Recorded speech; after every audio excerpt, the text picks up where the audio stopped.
ഇപ്പം ഗ്ലയോബ്ലാസ്റ്റോമ എന്ന് പറയുന്ന ബ്രെയിൻ ട്യൂമർ വിജയകരമായി തന്നെ നമുക്കത് സുഖപ്പെടുത്തി അങ്ങനെ സാധാരണ നിലയിൽ കൊണ്ടുവരാനായിട്ട് നമുക്ക് സാധിച്ചിരിക്കുന്നു. അതായത് കോട്ടയത്തുള്ള കാർത്തിക് എന്ന് പറയുന്ന കുട്ടിയെ 5 വർഷത്തോളം മറ്റ് ഹോസ്പിറ്റലിൽ ചികിത്സിച്ചതാണ്. അവസാനം കൊച്ചിൻ മരണത്തിൻ്റെ വക്കീലാണ് കൊച്ചിൻ്റെ അച്ഛൻ എൻ്റെ അടുത്ത് മരുന്ന് വാങ്ങിക്കുന്നത്. ആ കുട്ടി 6ാമത്തെ ദിവസം എഴുന്നേറ്റു. അതിലേറ്റവും അതിനകത്ത് അത്ഭുതകരമായ കാര്യം 60ാമത്തെ ദിവസം അവൻ പരീക്ഷ എഴുതി. അപ്പോൾ 100 പേര് നമ്മുടെ ഇടയ്ക്ക് വന്നാൽ 60 പേരും രക്ഷപ്പെടുന്നുണ്ട്.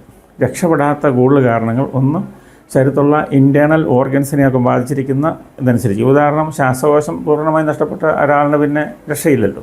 അതുപോലെ കിഡ്നി രണ്ടും പോയി കഴിഞ്ഞാൽ പിന്നെ ഒന്നും ചെയ്യാൻ കഴിയില്ല. ആ സ്ഥാനത്ത് ശ്വാസകോശത്തിൻ്റെ 1/4 മാത്രമുള്ള ഒരാൾ പാലക്കാട് 25 വർഷത്തോളമായി നല്ല സുഖമായി ഇന്നും ജീവിക്കുന്നു.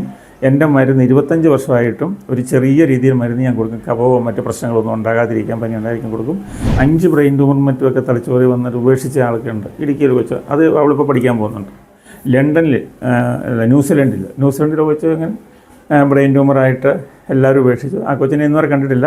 മരുന്ന് അവർ കൊണ്ടുപോയി കൊടുത്ത കൊച്ചിപ്പം ഇവിടുത്തെ കണക്കിന് 8ാം ക്ലാസ്സിൽ പഠിക്കുകയാണ്. എൻ്റെ പേര് ശ്രീധരൻ എന്നാണ്.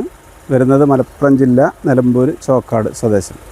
ഇവിടെ തങ്കച്ചൻ വൈദ്യരെടുത്തിട്ട് 1 വർഷത്തോളമായി.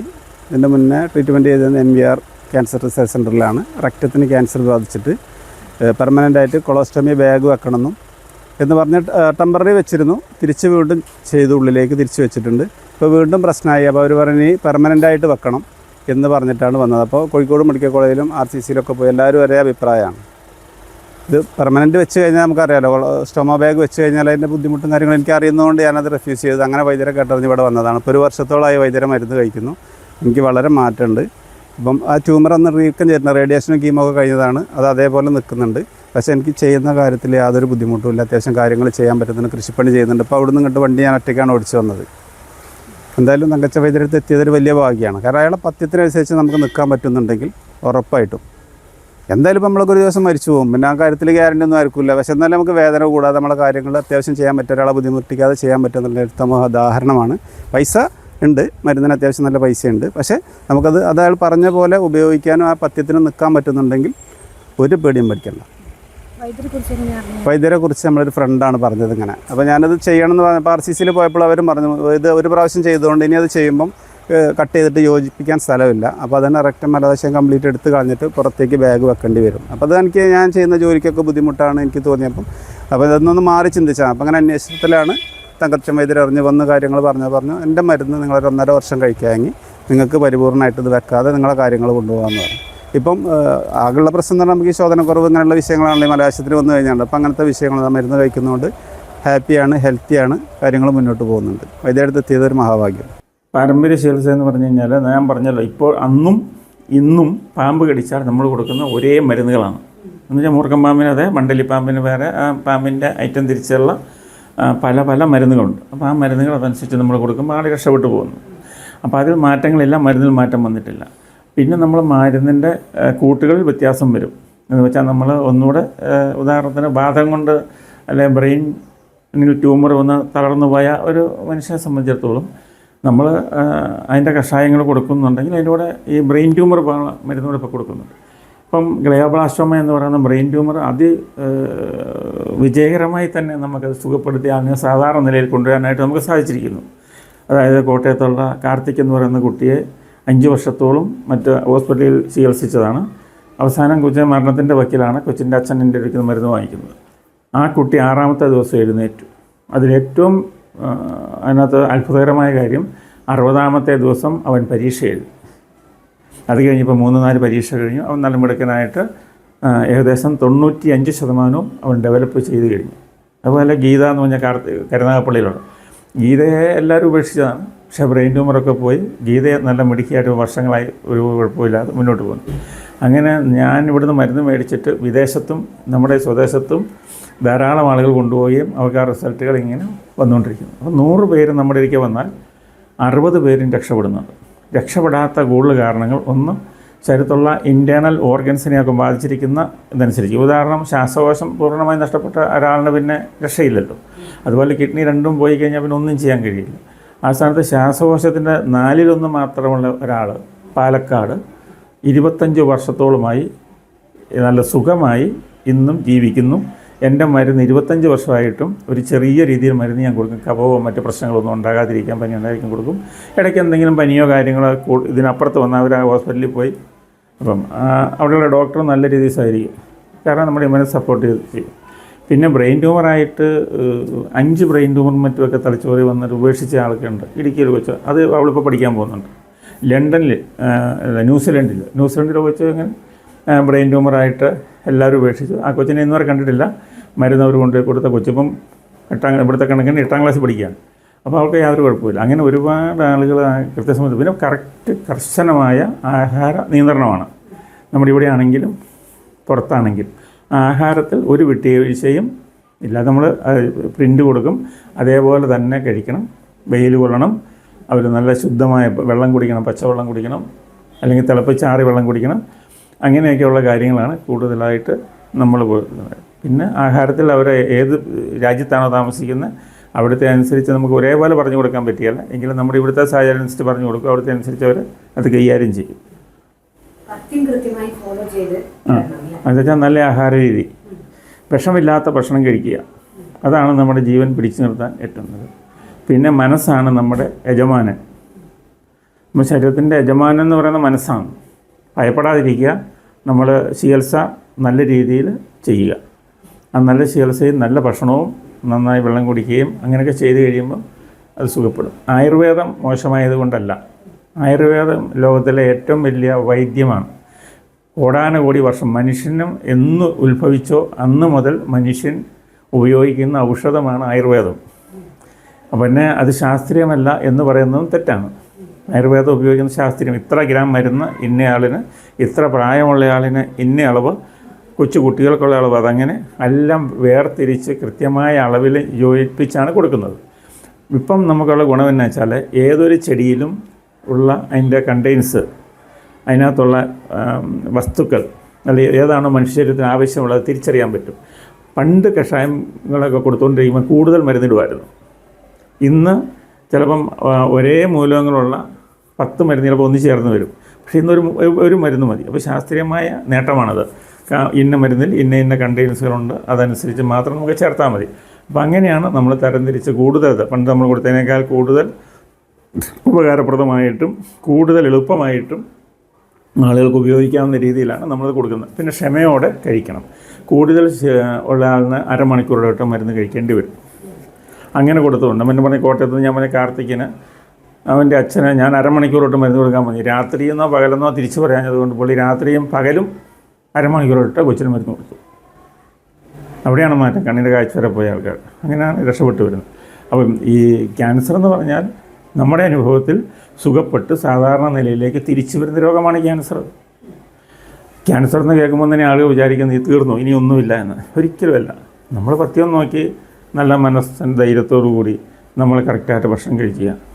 അതുപോലെ തന്നെ അലോപ്പതി മെഡിസിൻ നമുക്ക് ആവശ്യമുള്ള മരുന്നുകൾ ഉപയോഗിക്കാം. ഒരു അലോപ്പതി ട്രീറ്റ്മെൻറ്റിനോ ഒരു ട്രീറ്റ്മെൻറ്റിനും നമ്മളിതിലല്ല, അതിനെല്ലാം നമ്മൾ സപ്പോർട്ട് ചെയ്തുകൊണ്ട് ആവശ്യമുള്ള ഇപ്പം ഒരു പനി വന്നു ഈ ചികിത്സയ്ക്ക് ഇടയ്ക്ക് അപ്പോൾ എന്നെ വിളിച്ചാൽ ഞാൻ പറയും നിങ്ങൾ പാരസെറ്റമോൾ കഴിച്ചോളൂ, അല്ലെങ്കിൽ നിങ്ങളുടെ ഡോക്ടറെ ഒന്ന് ചോദിച്ചു. അങ്ങനെ നമുക്ക് ഒരു സമന്വയിപ്പിച്ച് കൊണ്ടുപോകാം. അപ്പോൾ നല്ല വിജയമാണ് ഇതിനുള്ളത്. അപ്പോൾ 100% 100 രോഗികളെ 100 തരത്തിലുള്ള 165 തരത്തിലുള്ള ക്യാൻസറുമായി നമ്മുടെ ഇടയ്ക്ക് വരുമ്പം അതിനകത്ത് 60% ആളുകൾ നമുക്കിപ്പോൾ റിപ്പോർട്ടുണ്ട്, രക്ഷപ്പെട്ടിട്ടുണ്ട്, മരുന്ന് നിർത്തുന്നു, സാധാരണ നില അവർ ജോലി ചെയ്തു പോകുന്നു. അതാണിപ്പോൾ ഉള്ള നമ്മുടെ അനുഭവങ്ങൾ. ഇത് ഞാൻ നാളെ തലമുറയ്ക്ക് വേണ്ടിയിട്ട് ഇംഗ്ലീഷിലും മലയാളത്തിലും ഏകദേശം 2500-3000 അടുത്തുള്ള പേജുകളായി കഴിഞ്ഞപ്പോൾ അപ്പം ഞാൻ സെൻട്രൽ യൂണിവേഴ്സിറ്റിയിൽ നിന്ന് നമ്മുടെയൊക്കെ പഠിക്കാൻ വന്ന കുട്ടികളോട് പറഞ്ഞ് നിങ്ങളിവിടെ സഹായിക്കുക, നമുക്ക് ആ പുസ്തകം പൂർത്തീകരിക്കാം. അപ്പോൾ അവർ സഹായിക്കാമെന്ന് പറഞ്ഞിട്ടുണ്ട്. അപ്പം കാരണം പുതിയ ബോട്ടോണിക്കൽ അങ്ങനെ ഒരുപാട് കാര്യങ്ങൾ നമുക്ക് ഇതേക്കുറിച്ച് വളരെ ആധികാരികമായിരിക്കണമല്ലോ. അതുകൊണ്ട് അതിനെക്കുറിച്ച് വളരെ കൃത്യതയോടെ ചെയ്യാൻ വേണ്ടിയുള്ള പരിശ്രമം തുടങ്ങിയിട്ട് തന്നെ 10 വർഷം കഴിഞ്ഞു. അപ്പം അതെല്ലാം നമ്മൾ ചെയ്യുന്നുണ്ട് ഭാവി തലമുറയ്ക്ക് വേണ്ടിയിട്ട്. പിന്നെ എന്ത് ചെയ്താലും നമ്മളിതെല്ലാക്കി വെച്ചാലും ആഹാരം ക്രമീകരിച്ചില്ലെങ്കിൽ, വ്യായാമം ചെയ്തില്ലെങ്കിൽ, നമ്മുടെ പരിസരം ശുദ്ധമായില്ലെങ്കിൽ നമ്മൾ വീണ്ടും രോഗത്തിലേക്ക് പോകും. രണ്ടാമത്തെ കാര്യം നമ്മൾ മനസ്സിലാക്കേണ്ടത് നമ്മുടെ ജീവൻ എവിടെയാണെന്നാണ് മനസ്സിലാക്കേണ്ടത്. എവിടെയാണ് ജീവൻ? നമ്മുടെ എവിടെയാണ് നിങ്ങൾക്കറിയാവോ? നിങ്ങളുടെ ജീവനാണെന്ന് നിങ്ങൾക്കറിയാവോ? എൻ്റെ ജീവനാണെന്ന് നിങ്ങൾക്കറിയാവോ? അറിയാവോ? ഇല്ല. സത്യം അതല്ലേ? പക്ഷേ നമ്മുടെ ജീവൻ നമ്മുടെ ശരീരത്തിൻ്റെ ഉള്ളിൽ പ്രവർത്തിക്കുന്നു. നമ്മുടെ ഈ യന്ത്രം പ്രവർത്തിക്കാൻ ഇന്ധനം പോലെ നമുക്ക് വായു വേണം, പ്രാണവായു. പ്രാണവായു എന്ന് പറഞ്ഞാൽ നമുക്ക് ഈ പുറത്തുള്ള വായുവാണ് നമ്മുടെ ജീവൻ. അതായത് നമ്മുടെ ജീവൻ പുറത്താണ്. നമ്മുടെ മാത്രമല്ല, പ്രകൃതിയിലുള്ള ഒരു പുൽച്ചെടി മുതൽ സകല ജീവജാലങ്ങളുടെയും ജീവൻ പുറത്താണ്.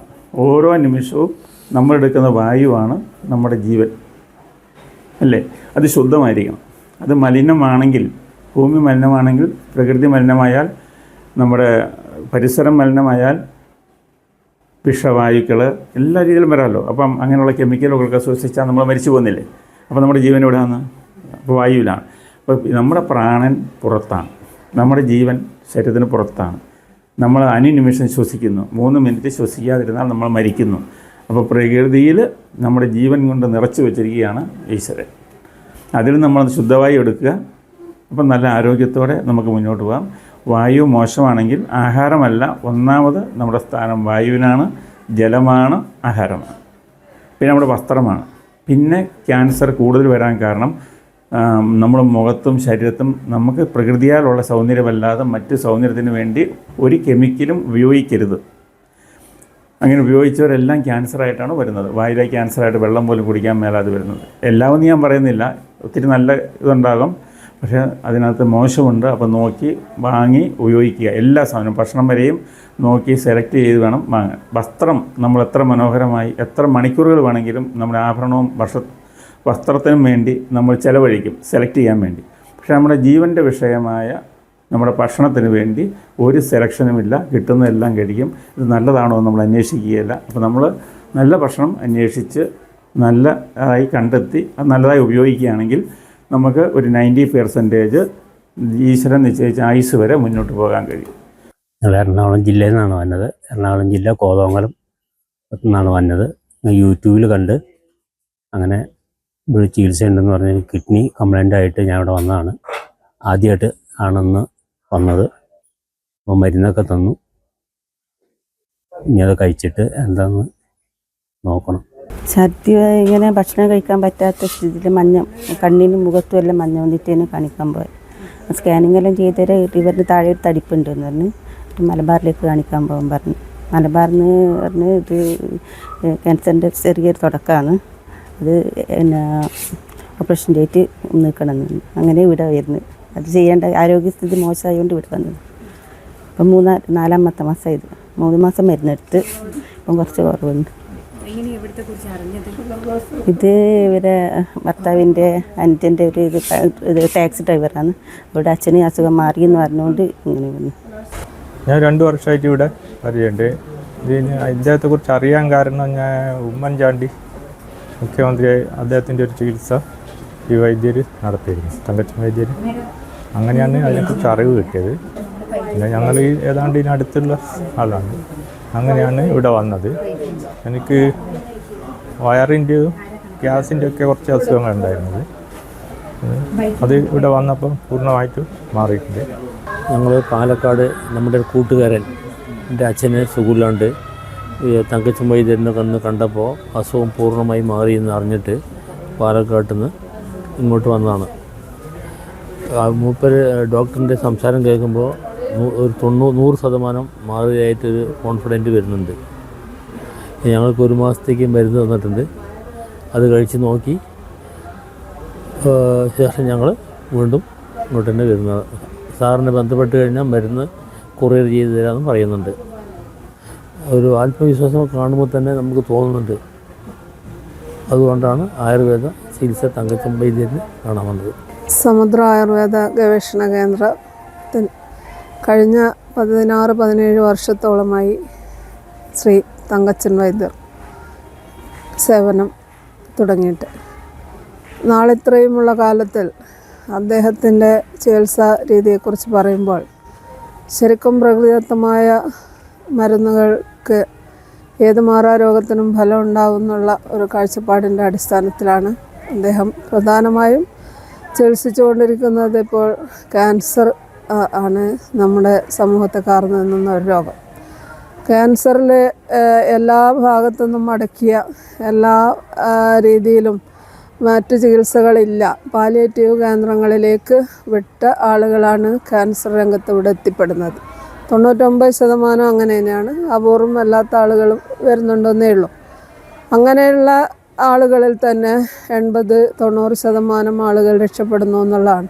പിന്നെ വെള്ളം ഇറക്കിക്കൂടാത്ത അബോധാവസ്ഥ പോലെയുള്ള സാഹചര്യത്തിൽ മരുന്ന് കൊടുക്കാൻ നമുക്ക് കഴിയില്ല. അല്ലാത്ത ഭക്ഷണം കഴിക്കുന്ന സാഹചര്യമുള്ള ആളുകൾക്ക് വലിയ മാറ്റമാണ് ഉണ്ടാകുന്നത്. പ്രകൃതിയായ അതായത് നമ്മുടെ ഈ ആരോഗ്യമാണ് ഏറ്റവും പ്രധാനം. ആരോഗ്യം ഉണ്ടാവണമെങ്കിൽ ഭക്ഷണം പ്രധാനമാണ്. അപ്പം ഭക്ഷണം സാധാരണ നാടൻ ഭക്ഷണ രീതിയാണ് വൈദ്യർ പ്രോത്സാഹിപ്പിക്കുന്നത്. വിഷലിപ്തമായ ഭക്ഷണം ഒഴിവാക്കിക്കൊണ്ട് നല്ല പ്രകൃതിദത്തമായി കൃഷി ചെയ്ത പച്ചക്കറികൾ, അതേപോലെ തന്നെ വറുത്ത് പൊരിച്ച സാധനങ്ങളെല്ലാം ഒഴിവാക്കിക്കൊണ്ട്, മത്സ്യമാംസങ്ങളൊന്നും നിഷിദ്ധമായിട്ടൊന്നും പറയുന്നില്ല. അപൂർവം ചില കഷായങ്ങളിൽ മാത്രമേ അത് പറയുന്നുള്ളൂ.